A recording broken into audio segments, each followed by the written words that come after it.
On June 15, 1997, a sunny Saturday afternoon, 9-year-old Ethan Carter vanished from Riverside Park in St. Louis, Missouri, without a trace. For long years, his family and investigators searched desperately for answers.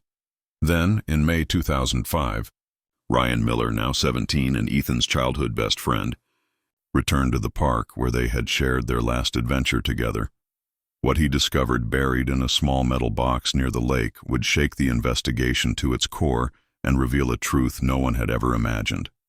How could a 9-year-old boy have predicted his own disappearance?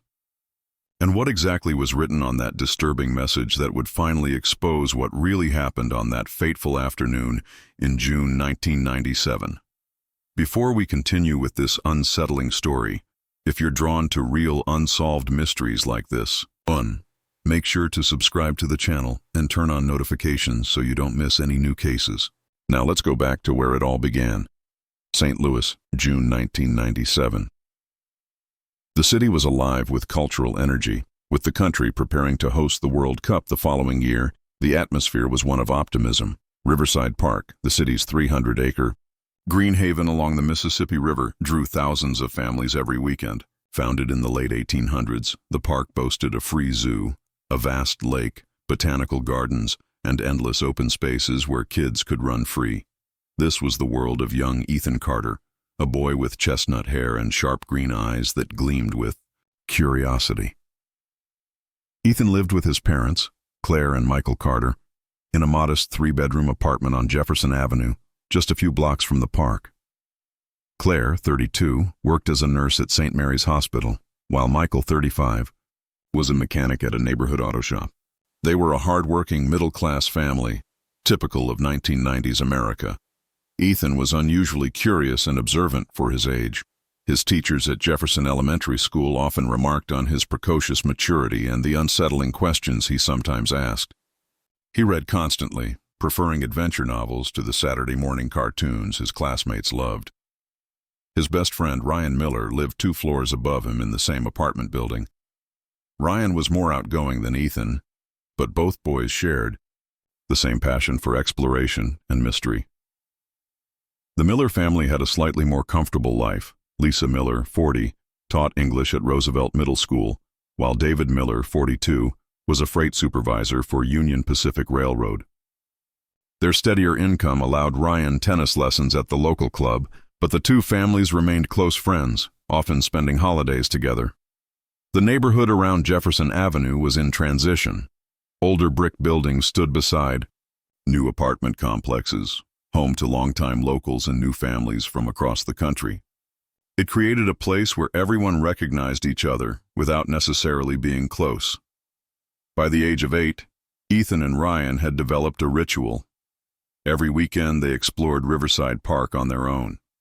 Their parents, reassured by the park's good reputation and the boys' apparent maturity, granted them more freedom than most kids had back then. The routine was always the same. They began by feeding the ducks with stale bread, then explored a different corner of the park depending on their mood. But that spring, something in Ethan began to change. His parents noticed he asked more questions about death. About what happened to people who vanished. Claire thought it was because of a book he'd borrowed about lost explorers. Michael figured his son was just growing up, starting to understand the world's dangers. Ryan, though, sensed something heavier in his friend. Ethan sometimes whispered that he felt like someone was watching him, following him. Ryan shrugged it off as his friend's wild imagination, but years later, he would remember those words with a guilt that never left him. At school, their teacher, Mrs. Dupree, described Ethan as bright but introverted, a boy who listened intently, yet often seemed lost in thought. On June 13th, 2 days before the disappearance, something unusual happened. During recess, Ethan asked her what happened to children who never made it home. Startled, she told him all kids always made it home safe, that parents and police protected them. Ethan nodded, but looked unconvinced. The next day, Saturday, June 14th, at 2:30 p.m., Claire had just finished her night shift when Ethan knocked on her bedroom door. He wore his favorite jeans, the ones with the small tear in the right knee, and a blue St. Louis Cardinals t-shirt. In his left hand, he held a plastic bag filled with what looked like bread for the ducks. "Mom, can I go to the park with Ryan?" he asked softly. Claire looked at him. He seemed more serious than usual, almost solemn. "Did you pack a snack?" she asked automatically. Ethan lifted the bag. "I've got crackers and water." That was unusual. Usually the boys forgot food entirely and came home starving by dinner time. "Stay with Ryan, okay? And don't go too far from the lake." Ethan nodded gravely, then hugged her longer than usual. "I love you, Mom." Touched, Claire smiled. "I love you too, sweetheart. Be back before dark." Ethan met Ryan in the stairwell. "You okay?" Ryan asked. "You look different." "I'm fine," Ethan said, avoiding his friend's eyes. "Let's go." They walked down Jefferson Avenue together, neighbors greeting them as they passed. Mrs. Hernandez, the building's caretaker, later recalled seeing them cross Franklin Avenue around 3 o'clock. She remembered Ethan walking slightly behind. Ryan, unusual, since he usually led their little expeditions. By 3:15, the boys reached the main entrance to Riverside Park. The park buzzed with families enjoying the warm June weather, the temperature hovering around 77 degrees with a light breeze rustling the sycamore trees. As always, they headed straight for the lake. Ethan fed the ducks but used all the bread at once, something Ryan noticed immediately.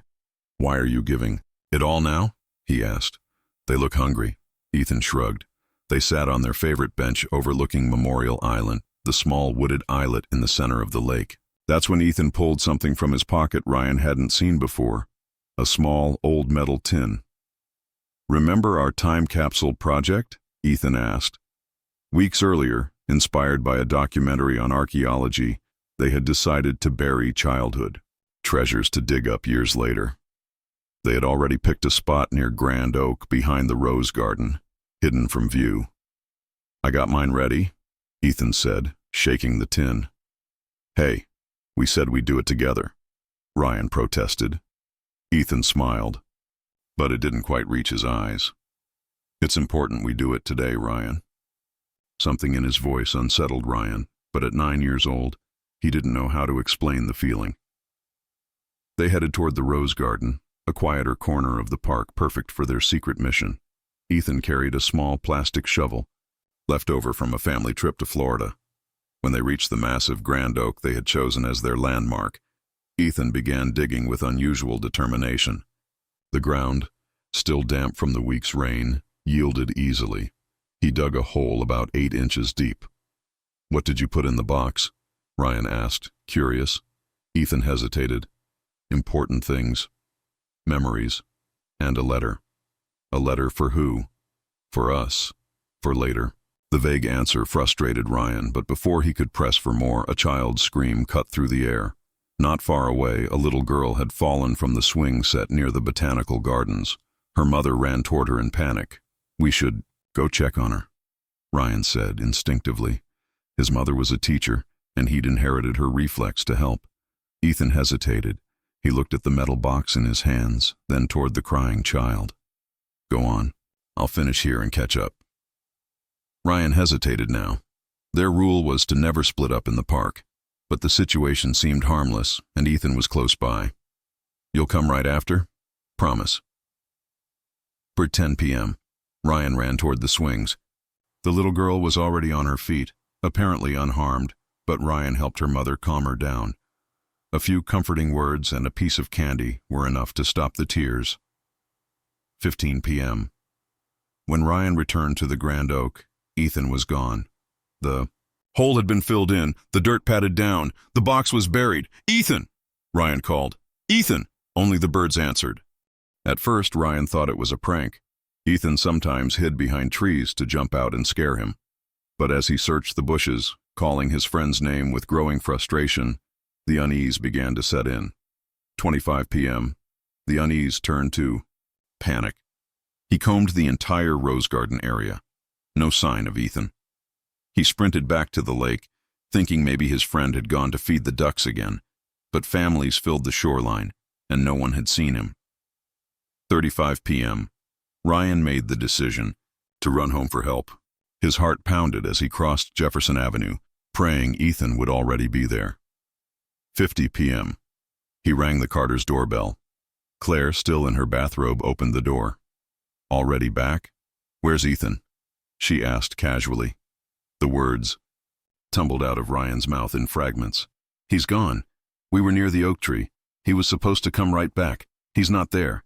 Claire felt the blood drain from her face. She grabbed Ryan by the shoulders. "What do you mean?" "He's gone?" Ryan explained the separation, the little girl, the empty clearing. Claire listened in disbelief.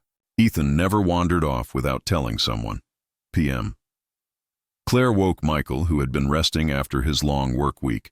Within minutes, both families, the Carters and the Millers, were on their way to the park.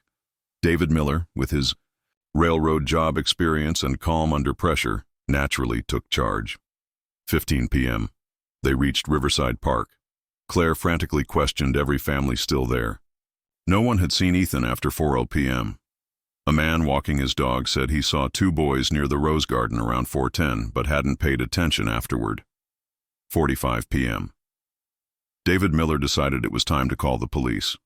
He drove straight to the St. Louis Police Department substation on Delmar Boulevard to file a missing child report.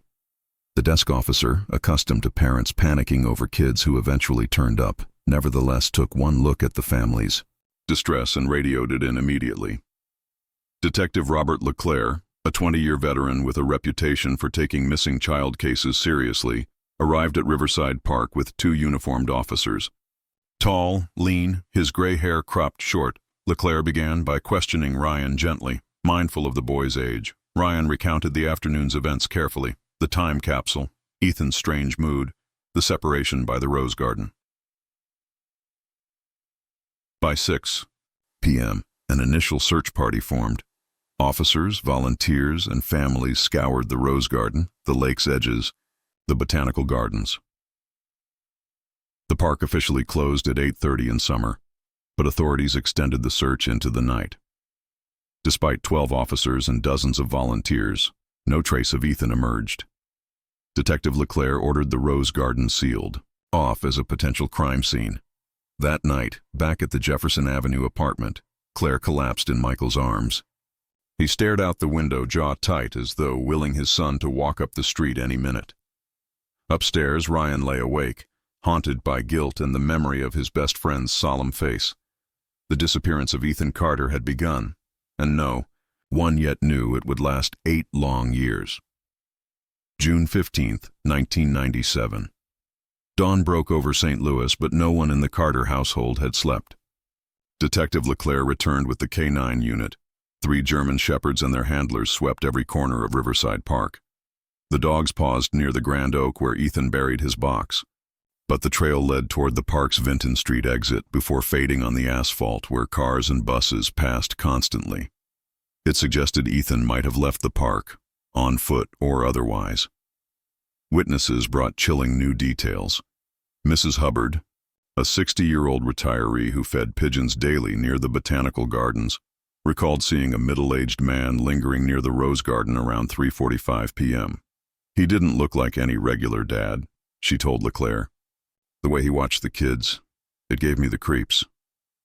2 other visitors described a man in his late 40s wearing a dark jacket despite the heat, watching the playgrounds. No one had noticed his face clearly. June 16th, Jefferson Elementary became an improvised interview center. Detective LeClaire questioned every classmate. Most said Ethan had seemed troubled for weeks but didn't know why. One statement stood out.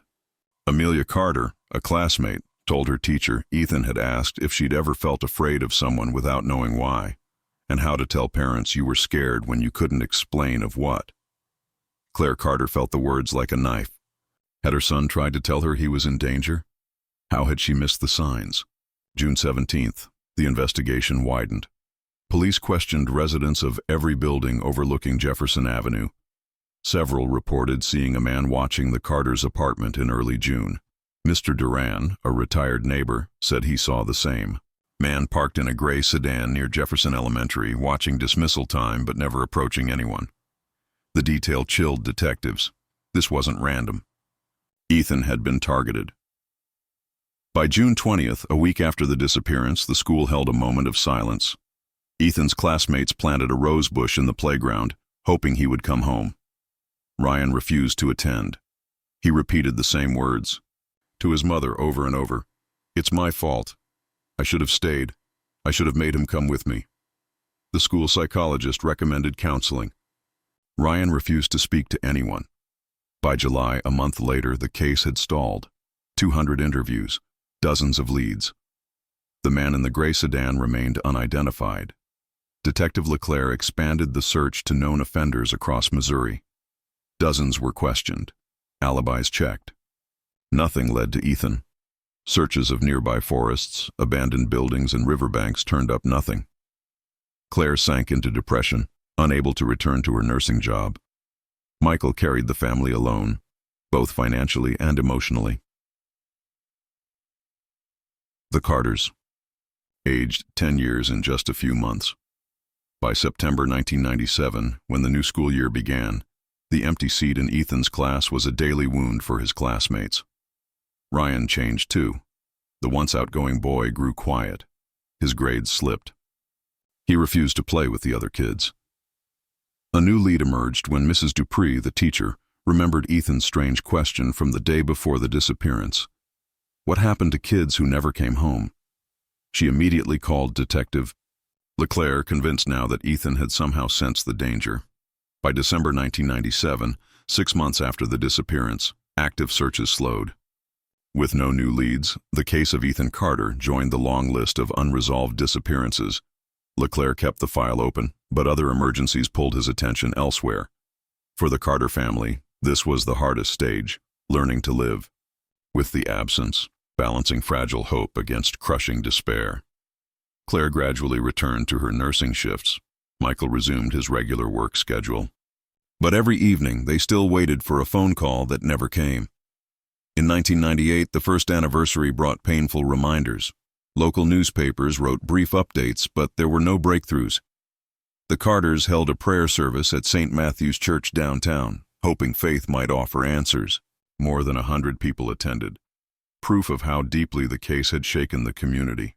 Ryan, now 10, developed a fixation on police work. He devoured books on criminal investigations, watched every TV special about missing children. His parents worried, but school counselors said it was a coping mechanism, a way for the boy to make sense of what had happened. By 1999 and 2000, life in the Jefferson Avenue neighborhood slowly moved on. New families moved into the building, new kids played in the courtyard. But Ethan's absence was a shadow that never lifted.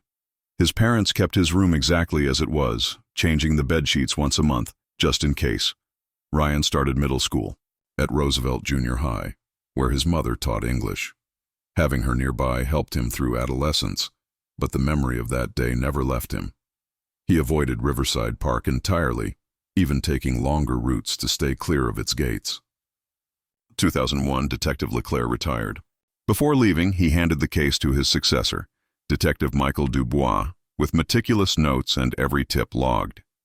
Now and then, new reports surfaced. Someone thought they saw a boy matching Ethan's description at a bus station, a mall, another city. Each lead was checked. Every one of them went nowhere. The Carters learned to brace themselves for disappointment. Claire became pragmatic, helping police when needed but refusing to let false hope destroy her. Michael, though, secretly held on to the belief that one day his son would return. Older, now ready to explain everything. By 2003 and 2004, Ryan was 15, carrying a secret he had never shared. The time capsule buried under the grand oak. He had almost told the police more than once, almost told his parents. But something always stopped him. Maybe it felt like a bond only he and Ethan shared. A memory too sacred to give away. He became a solitary teenager, brilliant in school yet distant. He was already planning to study criminal justice, determined to solve the mystery of his best friend's disappearance one day. Psychologists suggested therapy, but Ryan refused to talk about that Saturday in June 1997. Then came May 2005. Ryan, now 17 and facing the pressure of final exams, was haunted by recurring nightmares. Searching endlessly for Ethan in a maze with no exit. On Sunday, May 15th, almost 8 years to the day since the disappearance, Ryan felt an overwhelming need to return to Riverside Park. He hadn't set foot there since that terrible day in 1997. His parents were visiting his grandparents in Springfield, leaving him alone at home. At 2:30 p.m., the exact time he and Ethan had entered the park 8 years earlier, Ryan walked through the gates on Vinton Street. His heart pounded so hard he could hear it in his ears. Every tree, every path carried memories. He instinctively headed for the lake but avoided the rose garden entirely. Families filled the park, just like that summer day in 1997. Children Ethan's age ran laughing around the water's edge. Ryan sat on the same bench where he and Ethan once fed the ducks. A wave of nostalgia crashed over him. Ethan's laugh, his wild theories about spy ducks, their endless plans for adventures. Then came the memory of the time capsule, the strange questions Ethan had asked, his solemn mood that day. At 3:30 p.m., something inside Ryan shifted. He stood and walked toward the rose garden. At first he resisted the urge, then he gave in. Just a quick look, he told himself. The area had changed in 8 years. New rose beds, some trees grown taller, others gone. But the grand oak still stood, massive and unmoving. As Ryan approached, his chest tightened. Then he saw it, something, metallic glinting faintly in the wet soil near the roots. His breath caught. He recognized it instantly, the old metal tin Ethan had buried that day. With shaking hands, Ryan dug carefully. The box was rusted but intact. Inside, something shifted when he tilted it. He looked around to make sure no one was watching, then pried it open. The lid stuck, then popped with a faint metallic click that sounded deafening in the quiet park. Inside were items wrapped in plastic to protect them from the rain. A photo of their 4th grade class, Ethan and Ryan smiling in the front row, a small red toy car they used to share at recess, and then the folded sheet of paper. Ryan unfolded it slowly, hands trembling. The note was dated June 14, 1997, the very day Ethan vanished. To Ryan, my best friend. If you're reading this, something bad happened to me, just like I thought it would. The man watching me all week will probably hurt me today. I saw him again this morning near school. Mom and Dad wouldn't believe me if I told them. I know it's today because he smiled weird at me when I left the building. I'm not scared to die. I'm just scared I won't see you again. He always wears a dark jacket. He has a scar on his left cheek. He drives a gray car with stickers on the back window. I think he lives near Miller's Pharmacy on Franklin Avenue. Tell my parents I love them. It's nobody's fault. Your friend forever, Ethan. Ryan's hands shook so hard he nearly dropped. The paper. For 8 years, the answers everyone searched for had been buried here, a few feet from where Ethan was last seen. Ryan read the letter again and again. The scar, the gray car, the stickers, the address near the pharmacy. Clues that could finally identify the man. But the questions came faster than the answers. How had Ethan known so much? Why hadn't he told anyone? And most chilling of all, was this man still out there, free, 8 years later? At 4:15 p.m., Ryan put the letter and objects back into the box. He had to decide, call the police immediately or check some things himself first. Ryan's years of reading crime novels pushed him toward one decision: check things out himself before going to the police. He remembered the Franklin Avenue Pharmacy, a small, family-run business open since the 1970s. If the man Ethan described had really lived in the neighborhood in 1997, someone there might remember him. At 4:30 p.m., Ryan left Riverside Park, the metal box clutched under his jacket, and boarded the C1 bus toward Franklin Avenue, his heart pounding with a mix of fear and adrenaline. After 8 years of silence, he finally had a lead. The pharmacy sat on the ground floor of an old brick apartment building. When Ryan pushed open the door, the familiar bell above it jingled. Behind the counter stood Mrs. Moore, a gray-haired woman in her 60s, sorting prescriptions. "Hello, young man. How can I help you?" she asked kindly. Ryan hesitated, then went for it. Ma'am, I'm doing a school project on the neighborhood's history. Do you remember the people who lived around here in 1997? Mrs. Moore smiled. 1997? Of course. That wasn't so long ago. Are you looking for someone specific? Yes. A middle-aged man. Drove a gray car. Had a scar on his face, I think. Mrs. Moore froze. Her expression changed instantly. A scar on his face? You mean Mr. Garner? The name hit Ryan like a jolt. Could this finally be the man? Mrs. Moore studied him carefully. Why are you asking about him? And who are you exactly? My name is Ryan Miller, he said truthfully. Mr. Garner was a friend of my family. My parents wanted to find him. That seemed to ease her suspicion slightly. Oh, the Millers from Jefferson Avenue, she said softly. Yes, Mr. Garner. Lived right here on Franklin until 1997. Moved out suddenly that summer. Owed money to half the shop owners on this street. No one was sorry to see him go. Do you know where he went? No. And believe me, no one cared to ask. That man, there was something off about him. Ryan felt his pulse spike. Off? How? Mrs. Moore lowered her voice. He watched. The neighborhood kids, in a way that made people uncomfortable. There was even an incident with little Camille. Ryan leaned in. What incident? The upstairs neighbor's daughter. She came home crying one day. Said a man offered her candy to get in his car. The description fit Mr. Garner. Her parents called the police. He denied it. No proof. Nothing came of it. Ryan felt sick. So Ethan had been right all along. This man was dangerous. And this was, when? June 1997. Right before that poor boy disappeared from Riverside Park. She stopped suddenly, studying Ryan's face. My God. You're that boy's friend, aren't you? The one who was with him that day? Ryan nodded silently. Mrs. Moore came around the counter, her eyes filling with tears. All these years. And you think Mr. Garner? Yes, Ryan whispered. I think he took Ethan. The words hung heavy in the air. After 8 years, the pieces were finally falling into place. But the questions came faster than the answers. Where was Garner now? Was Ethan still alive?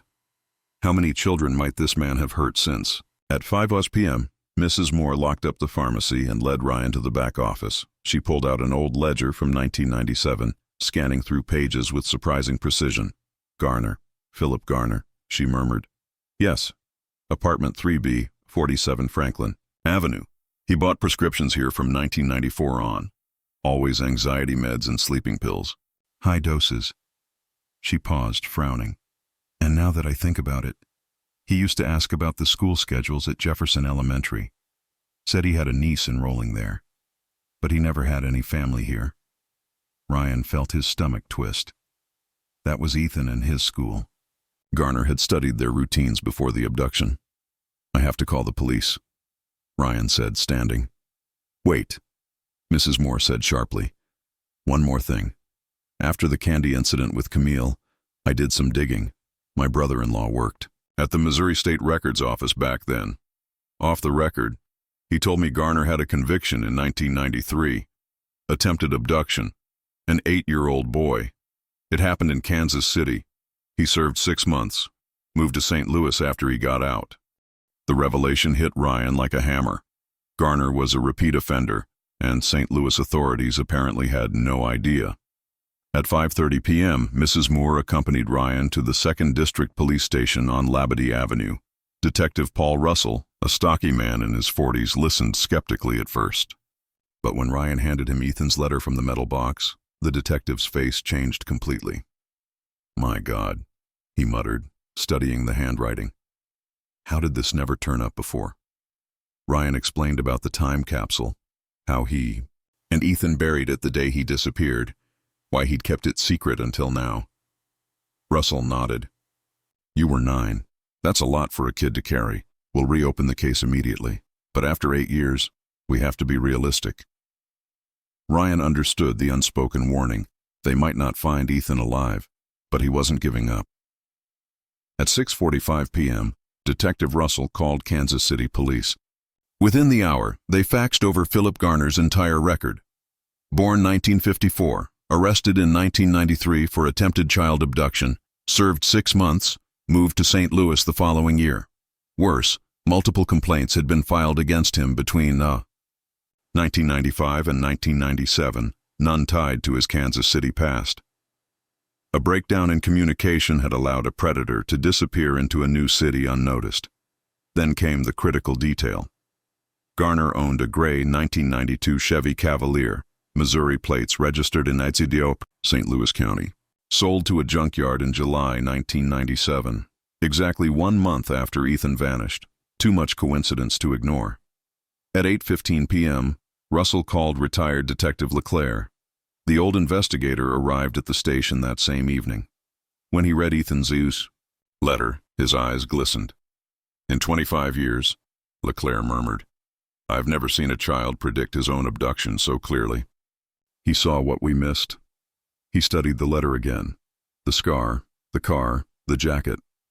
"I remember questioning a man with a scar that summer," LeClaire said slowly. "Had an alibi for June 14th. Said he was at the dentist. They confirmed the appointment. We let him go." "What was his name?" Detective Russell asked, though he already knew the answer. "Philip Garner," retired Detective LeClaire confirmed. "We interviewed him after that park witness report in '97, but his alibi checked out, or so we thought. We didn't yet connect him to the complaints from Franklin Avenue." The room fell silent. Garner had been on the police radar from the very beginning. A single confirmed alibi had let him slip through their fingers. At 9 p.m., Detective Russell called the dental office listed in the 1997 case file. Dr. Lemoyne, still practicing after all these years, reluctantly agreed to check his old appointment. Books despite the late hour, his voice shook when he returned to the line. Yes, Philip Garner had an appointment on June 14, 1997, scheduled for 3:30 p.m. But, my God, he never showed up. There's a note in my files. No show, no cancellation. How did the police miss this? The truth finally surfaced. Someone at the office had lied to investigators in 1997, falsely confirming Garner's presence. But who and why? Dr. Lemoyne searched his memory. Wait, I remember now. It was my receptionist back then, Sandrine Dubois. She left the practice a few weeks later. "Personal reasons," she said. LeClaire froze at the name. "Dubois? That rings a bell." He flipped through his old notebook. "Yes, Sandrine Dubois, 24 years old in 1997. Lived at 50 Franklin Avenue, just 4 buildings down from Garner." The pieces locked into place. She must have known him. Why cover for him? At 10:30 p.m., records revealed something chilling. Sandrine Dubois had filed a harassment complaint against Garner in May 1997. He had been following her, waiting outside her job, sending anonymous letters. She was terrified of him. LeClaire realized aloud. He must have threatened her, forced her to give him that alibi. Garner had been smarter than they thought.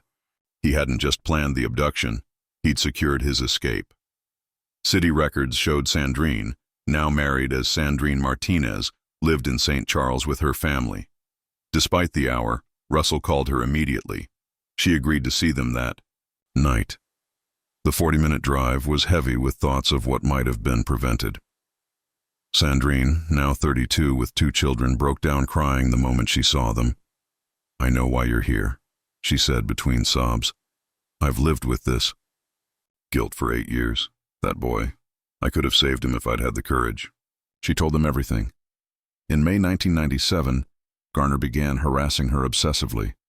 He knew her schedule, her fears, her routines. When she filed a complaint, he grew threatening.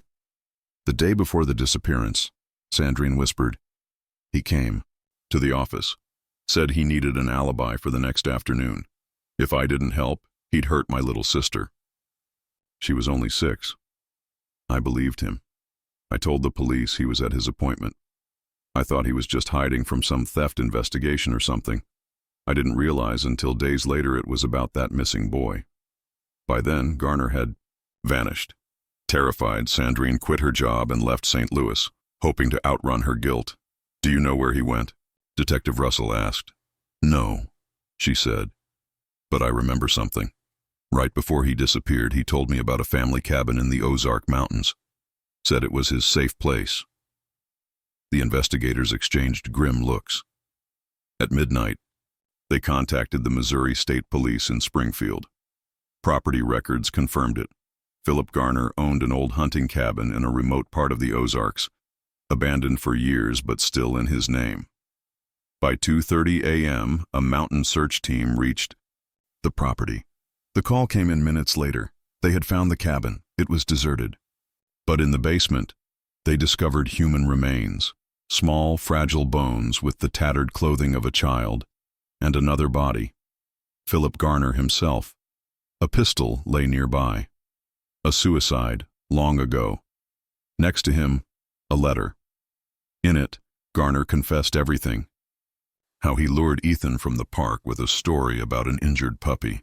How the boy had panicked. How Garner had planned to run but lost his nerve. 3 days after the abduction, consumed by guilt and fear, he poisoned himself in that cabin. The coroner confirmed what the letter claimed. Ethan had died from cardiac arrest brought on by terror and exhaustion.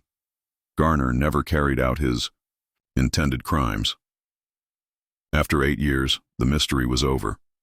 At dawn, detectives and family gathered in the Carter home. Claire and Michael wept as the news sank in. "He warned us," Claire whispered, reading Ethan's letter one final time. "Our little boy knew he was in danger, and we didn't see it." Michael held her close, tears streaming down his face. "He knew we loved him," he said softly. "That's what matters. He knew." In May 2005, Ethan Carter was laid to rest at St. Matthew's Church. Over 300 people attended, the entire community mourning the boy who had carried his own story to the end. Ryan delivered the eulogy. "Ethan taught us something," he said, voice breaking, "that children's fears must be heard, that friendship lasts beyond life itself." The investigation that followed changed Missouri law enforcement forever. A statewide database for sex offenders was created, ensuring no predator could slip through jurisdictional cracks again. Ryan, once determined to become a police officer, changed course. By September, he was studying journalism, vowing to tell the stories of the missing, those who could no longer speak for themselves. At Riverside Park, a plaque was placed near the old oak where Ethan's time capsule had been buried. In memory of Ethan Carter, 1988-1997, and for all missing children, your courage guides us. Every June 14th, Ryan returned with flowers. He often brought neighborhood kids, teaching them Ethan's final lesson: trust your instincts. Tell someone. Never stay silent. Ethan's letter, with its haunting clarity, became required reading in police training programs nationwide. A reminder that even a child's words can hold the key to justice. Claire Carter later founded a nonprofit for families of missing children, turning her grief into a lifeline for others. The boy who once fed ducks at Riverside Park had changed the way an entire state listened to its children.